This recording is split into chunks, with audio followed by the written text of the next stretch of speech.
All right. Well, I have 12 o'clock, so we will go ahead and get started. Thank you all for joining us this afternoon to go over information specific to hiring graduate assistants, as well as some other odds and ends that we have thought about sharing with you. I have Mackenzie with me this afternoon, and so as I go through the presentation, I will be primarily giving information, and then Mackenzie is going to interject at appropriate times to share some insights that he's gained from working with different program coordinators and admins through this process over the past year. So as a overview, and let me get my cursor going, of what we're talking about today, we see this session in three parts. Meeting minimum wage expectations, which much of this information in that particular part, if you've attended this overview session or this session before, will not be new. So it'll be a repeat for some of you. But then as we move into GA paperwork, there's definitely some new things that have occurred in the past year. And then, of course, our odds and ends, there's some fascinating information in there that we're really excited to share with you. So there are new pieces, even if you've sat through this before. So to get started, when it comes to meeting minimum wage expectations, there's three broad topics that we will share with you this afternoon. Oh, and I forgot to say, as we go through this, if you have questions, please use the Q&A feature of the webinar, and then we'll be able to answer your questions at the end. So meeting minimum wage, first, we'll start with graduate assistantship or graduate assistant types that we have here on the campus of UCA. So we actually have four different types. First is a GTA, or graduate teaching assistant. Graduate teaching assistants are people who are assigned primarily instructional duties. So they're in the classroom. They don't have to be the instructor of record. They could be assigned to help a faculty member in a class. But whatever it is they're assigned to, it's related to teaching. And that's what designates it as a GTA. We also have graduate research assistants. Graduate research assistants are going to be people who are devoting the majority of their time to some research endeavor. We have two GAs here in the graduate school who are actually classified as graduate research assistants. We are working very hard to try to develop a research agenda around graduate education here at UCA. So that is a research project that they're engaged in. We also have graduate assistants that work for housing, and so we refer to them as GARs, Graduate Assistants Residential, trying to distinguish them, and their responsibilities is slightly different from the others. And then our fourth category is Graduate Administrative Assistants, or GAAs, and so these are individuals who are primarily performing administrative type responsibilities in their offices. So I believe we have like GAAs that might be in the diversity office, for example. I don't know that that's a fact, but they do have GAs, and they might be GAAs depending on what they're doing. The key to these classifications is that the student's responsibilities, the majority of those, and by majority, our human resources department defines that as 60% of their time is spent engaged in those types of activities. So if you are a GTA, at least 60% of your assignment should be related to teaching. So that means that if you need a GTA to sit down and answer a phone for the afternoon, or maybe perhaps make some copies, that's fine, but the majority of their time should be spent in these particular areas of responsibility. And those responsibilities should grow them professionally, like they should be matched to their discipline so that we could argue if anyone ever questioned, yes, this graduate student is in an assistantship, and that assistantship is preparing them professionally in this way. So those are some things to keep in mind as it relates to GA types. But then another question is, why does it matter, right? Why does it matter that we know what type of GA a student is? And primarily, a lot of this sits around the Fair Labor Standards Act and the fact that the way our university interpreted the Fair Labor Standards Act is that GAAs, which are the administrative assistants, are non-exempt, whereas the other three types of GAs, GTAs, GRAs, GARs, are exempt according to Fair Labor Standards Act. And where this gets a little tricky is that because the GAAs are not exempt, they have to meet minimum wage. And as you know, the minimum wage in Arkansas has gone up each of the past few years. And so that caused an increase in our minimum salaries for GAs. So we have to be able to document fairly easily through Banner that our GAAs are meeting minimum wage. And then at the same time, we want the other GAs to show that too, because we wouldn't want one group we could argue that we can meet it, and another group that we're like, I don't know. So holding everybody to those same salary expectations allows us to meet minimum wage.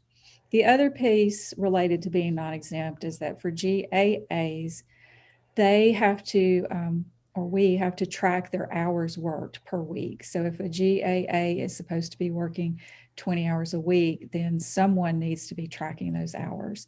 That information is expected to be collected at the department level and maintained at the department. So if you have a GAA, those hours tracked should be a part of your records. If they came to the graduate school looking for those, we will not have those. We will send them to the department. And then related, in order for us to make sure that GAAs are meeting the minimum wage, and we did a lot of number crunching on the front end to make this all work out, we have to separate out their time worked so that we are not paying them over the holiday break between fall and spring semesters. So for a GAA, we ask that on their PAF, or their personnel action form, that they have a fall start and end date and a spring start and end date.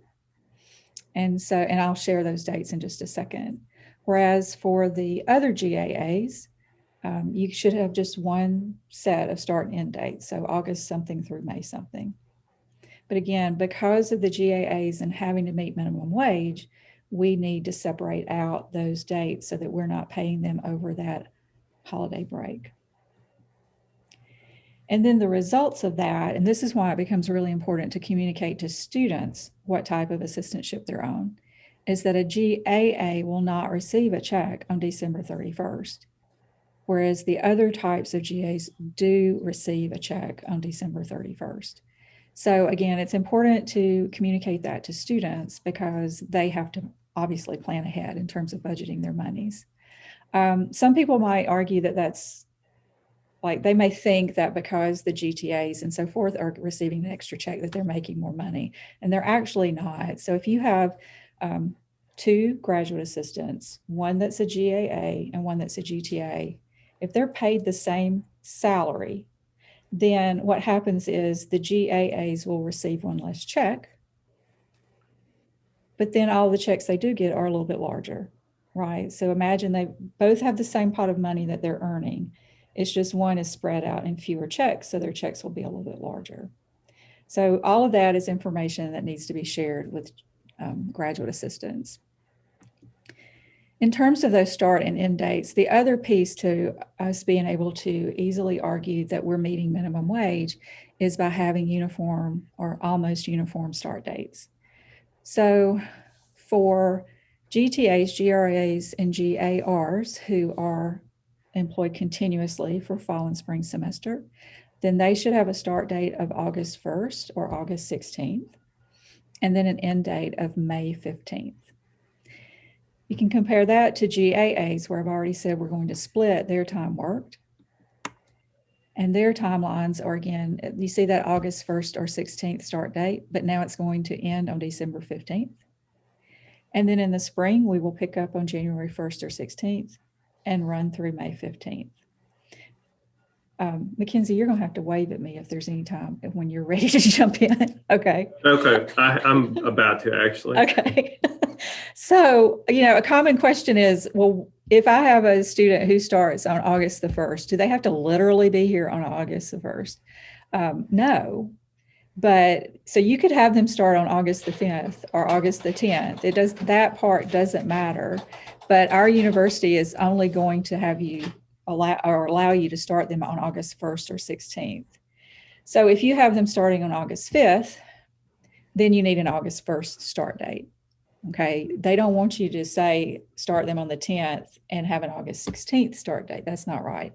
So they are okay with you starting them and them having work days where they're not working, but they're not okay with them having work days or non-work days where they are working. I may have just really confused y'all on that, but the point is they have to start working after a hire date, not before a hire date. Okay. Absolutely. Go ahead, Mackenzie. And this is one of the most common questions that I have from departments or admins who are putting together recommendation forms to hire these graduate assistants. And, they might have August 16th as the start date, but they're saying, well, we want them to come in a couple days the week before. Is this okay to keep it as August the 16th? And the answer to that is no, it would have to be an August 1st start date if they even come in one day before that August 16th start date. Very good, very good. One thing that we did learn early on when we started these uniform dates, I'll come back to summer in a second, is that part of a new hire is that the person has to complete the I-9 verification process. And that process has to be, it can be completed anytime before a start date, but then it must be completed no later than 3 days following the start date.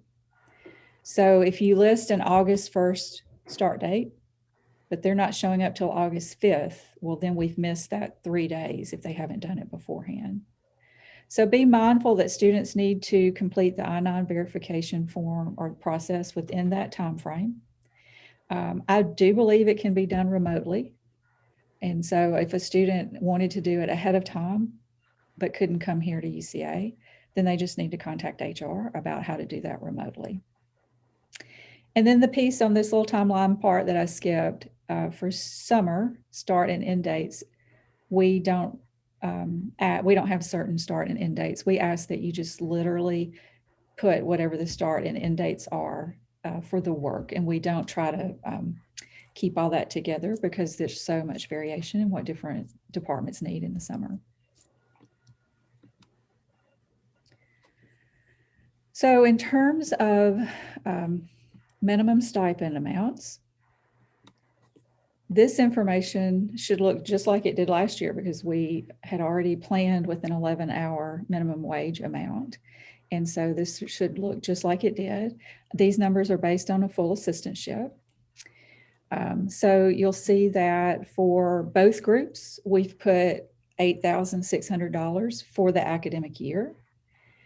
For GAAs, that will be split according to your fall and spring dates that you've given, but it's still covering both semesters. For GTAs, GRAs, and GARs, again, it's $8,600 for the academic year. That's fall and spring. If you have them working into June, then this minimum amount needs to go up, and it should be calculated in a way so that the minimum wage is met. So both groups, $8,600, that's the minimum. Now a department can pay more, but this is the minimum amount. And so when we combine this minimum amount with the start and end dates, then we know we're meeting minimum wage expectations, and therefore we are in compliance with the Fair Labor Standards Act. For summer, so when you get into summer, you'll just need, because you've given us specific start and end dates on the PAF, you'll have to calculate the pay based on the number of weeks, the number of hours worked per week, and then paying at least $11 per hour. I think that's all I have on this section. Mackenzie, do you want to add anything at this point? I don't think I have for this section. Okay, thank you. All right, so then we'll go to the second section. So GA paperwork, timelines, digital forms, things to remember. Some of this is old news, some of this is new and exciting. So timelines, here are our timelines or preferred deadlines for submitting paperwork. You'll notice that if you have GA paperwork for summer, that deadline's coming up April the 15th. It's just a couple of weeks away. If you have students that are returning for fall semesters, so they are GAs right now, and you know they're coming back for the fall, we should go ahead and be processing that paperwork. So we've also put April 15th there as well. For new students coming in to start in the fall in an assistantship, we've got July 1st, And of course, our spring date is November 1st. The thing about these timelines is that Mackenzie and I are here today to beg you to please meet these deadlines. Please. They're not hard deadlines, right? If somebody comes in on July 31st and says, I've got this new student, here's our GA paperwork, we are not going to turn you away. But what can happen is there are delays. Our office is obviously understaffed, and there are moments where we just cannot drop what we're doing to process GA paperwork. And if that happens at the wrong time, we're looking at an instance where a student might not get their initial paycheck when they think they're getting it. So these deadlines are in place to ensure that we're getting everything processed, so that students are paid and on time, and they're put in this place so that we can manage our workflows that include, like Mackenzie does way more than just graduate assistantships. So again, these are soft deadlines, but we really want you to take them on as kind of being hard deadlines, right? Mackenzie, Absolutely. you want to add to that? Any help with making sure that the paperwork is turned in a timely manner would be helpful for me in my position. I'm pretty good about getting these things processed when they come into my office if it's a complete application. But there are times when, especially hiring for the fall and the summer at the same time, that it can get a little backed up. So if you could try to abide by these dates if at all possible, it would be awesome. Thanks, Mackenzie. Let's see. Oh, so last year, this time we were talking about we might have some digital forms coming. Now we do. So we just want to touch base on the different forms that are a part of the hiring process. First of all, we have the GA recommendation form, which that is a form that the graduate school uses. And so that is for both new hires and rehires for graduate assistants. You can find that form on the graduate school website. It's simply a fillable PDF. You should be able to fill it out and do digital signatures if signatures and all are needed. We do have sometimes people say, I can't get this thing to work. And that means either you need to download the form or you need to use not such a fancy Adobe Acrobat reader. But you should be able to use those forms. And we prefer digital. Like, we are modern people in the graduate school. We try to be, right, Mackenzie? Yes, if at all possible. So we want digital forms, and you can send the GA recommendation forms to Mackenzie so that he can start that process. For rehires, so you have a graduate assistant that's being rehired, then you'll use the university's digital PAF form that is handled through DocuSign. And y'all have probably seen this form already, and so many of you have used it. But simply, you go to the HR website, there's a PAF tab, and then under Originate a Form, you click on that and it'll get you started with that. Key to success with that is that you be sure to check that it is a graduate assistant. So see that little box with the X there, we need to make sure that that is checked, because if we don't, then there is a chance that there will be delays in processing. So please make sure that if you're hiring a GA that you check that box. And if it's a new hire, we're hiring through People Admin, and that's another system that most of our administrative assistants are familiar with, but it will be through People Admin, and you want to make sure there that you're also checking that it's a graduate assistant so that it gets routed through our office as well. Something else with People Admin is if you are not sure of the individual you're wanting to hire for the assistantship, so you're wanting to advertise the position across campus before you choose a candidate, you'll also advertise it and through People Admin as well. Okay, thank you. Some things to remember. The dollar amounts and all that I shared today were based on a full assistantship, so that's 20 hours a week. If you are hiring a student for a half assistantship, then you simply would prorate that amount. So it would be $4,300 for the year. And then if you're wanting to hire assistants, graduate assistants on other percentages, then let's have a discussion about that.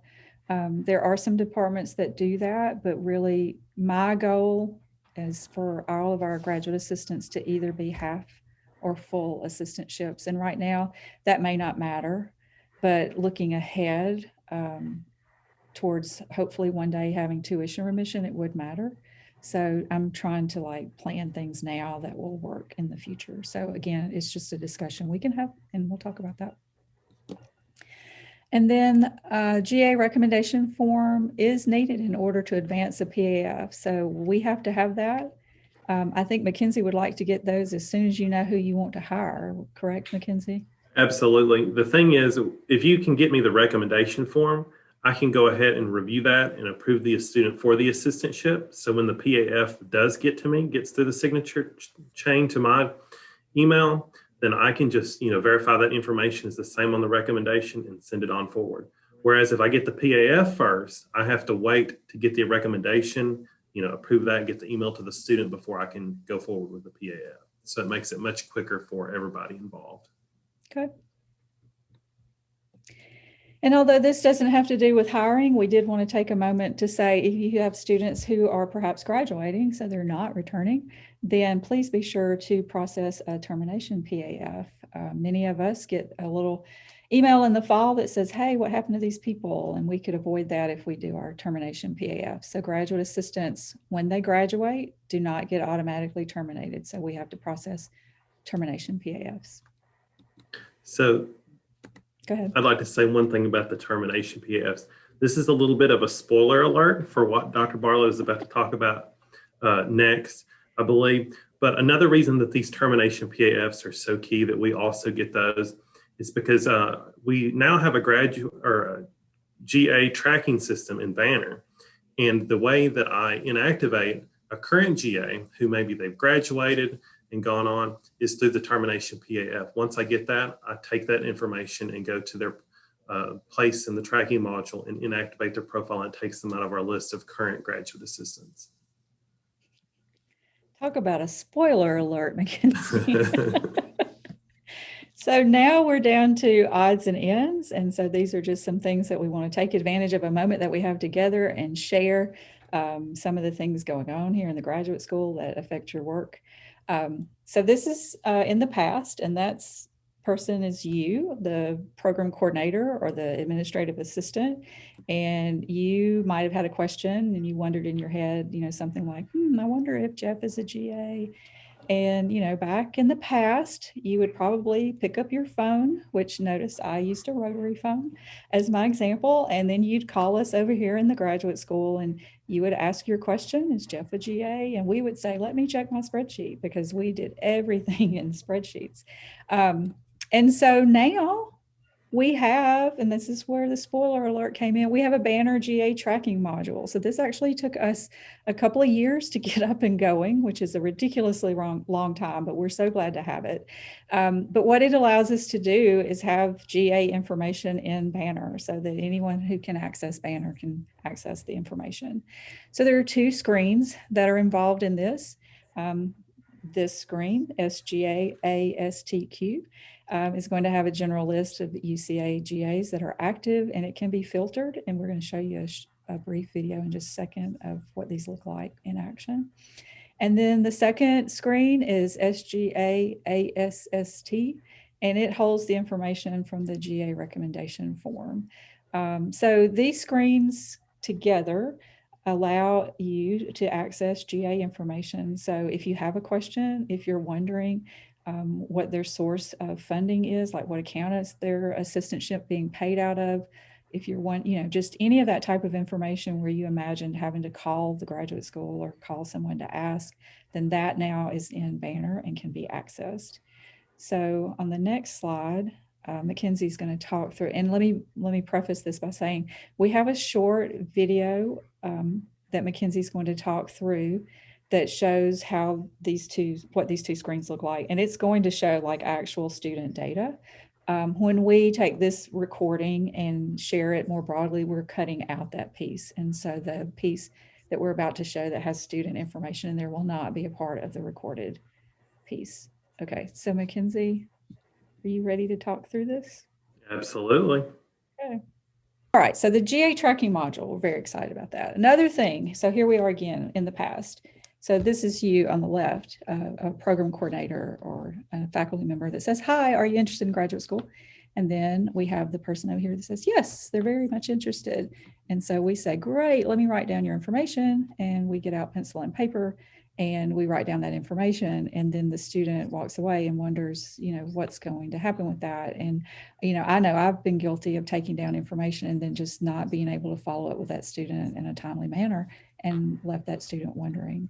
So this is not a good communication plan for recruiting students before they apply.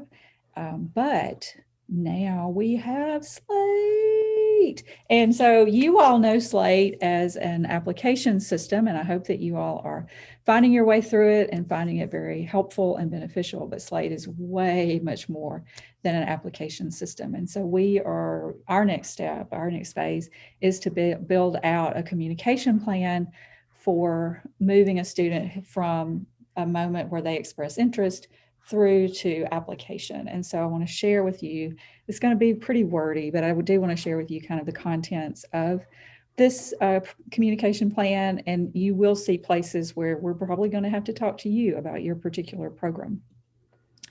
So this communication plan is built out so that as soon as a student submits an online information request form, they'll get an immediate email from the graduate school that just confirms that we've received their request for information.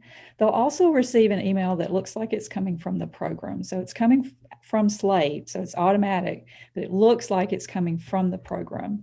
And we can put things in the program like the number of hours in the program, which doesn't sound very exciting. The mode of instruction, which that is something that students want to know up front, like is this online, a hybrid, or an on-campus program? But then we can also put program highlights. And so this is where we'll have to talk to you all to find out what is it that you think might capture their interest about your program. So that email coming from the program will highlight pieces that you think are important for them to be aware of. Then we plan like week 2, so the next week, they'll get an email from the graduate school that's about completing the application process. So just general information about how do you apply, how do you move forward with that. And then shortly thereafter, a couple of weeks later, we have the applicant receiving an email from the program. So again, it's automatic. It's not literally coming from the program, but it looks like it is. And so you all can help us to tailor those so that they look and provide information unique to your program. And then in week 6, we plan to send a text. So the graduate school can now text. We're very excited about that. That ask if they'd like to schedule a meeting with an admissions specialist to discuss the application process. So far they haven't actually talked to a person unless they reached out and scheduled it, but this would be an invitation from us to do so. And we can set up other emails as a part of this communication plan. So for example, if your program has an upcoming deadline, perhaps you're a program that has a deadline of October 1st for your applications. So we could fix that so that your program people who are interested in it get an extra email that says, don't forget, there's an October 1st deadline for this application. Similarly, if your program has some type of monthly newsletter or program updates, then we can add that into this so that if a person has applied, for example, to the biology program, well, then wouldn't it be really cool if they got an email that said, hey, here's our monthly biology newsletter. And in it, it's highlighting things that the students, both undergraduate and graduate students, are engaged in. That's a very nice recruiting tool. So we are in the process of building out kind of the template aspects of this communication plan. And then we'll be reaching out to program coordinators and faculty and department chairs to say, hey, how can we tailor this to your program? So we're very excited about the potential for using Slate in this way. It goes a long way from the old days of writing down information on a piece of paper and putting in spreadsheets. And then the third odds and ends that I wanted to share is our Graduate Student Appreciation Week. So this is a nationally celebrated week. It's always the first week of April. first full week of April. And guess what? That's next week. So April 5th through April 9th is Graduate Student Appreciation Week.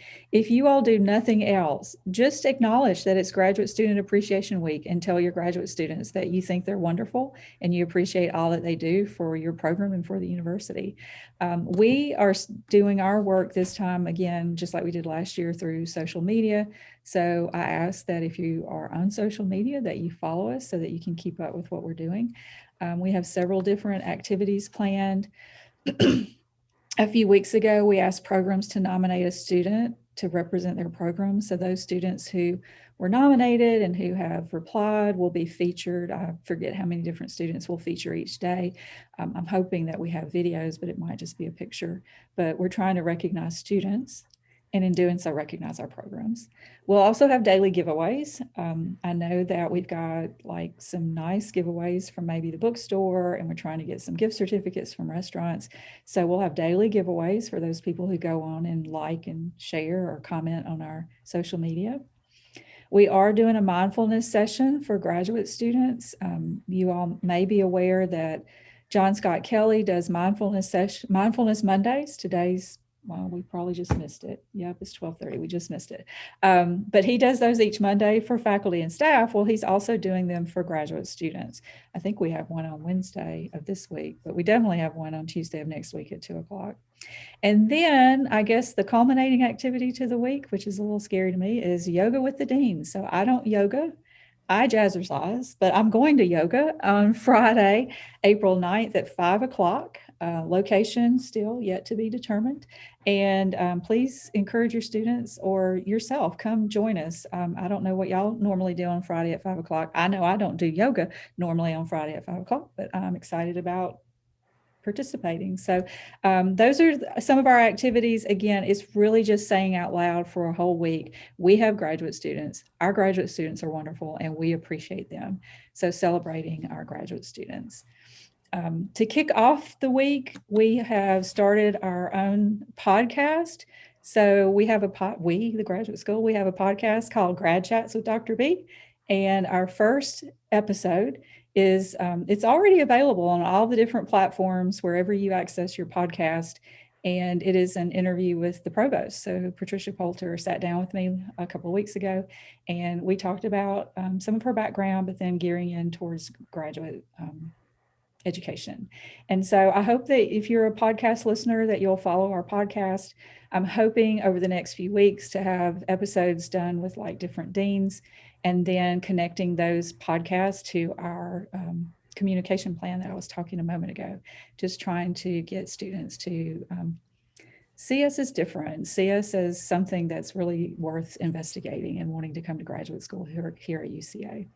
So those are some of the odds and ends of things that we have going on here at the graduate school. And so that ends my formal presentation. And so now I can take questions. So I'm going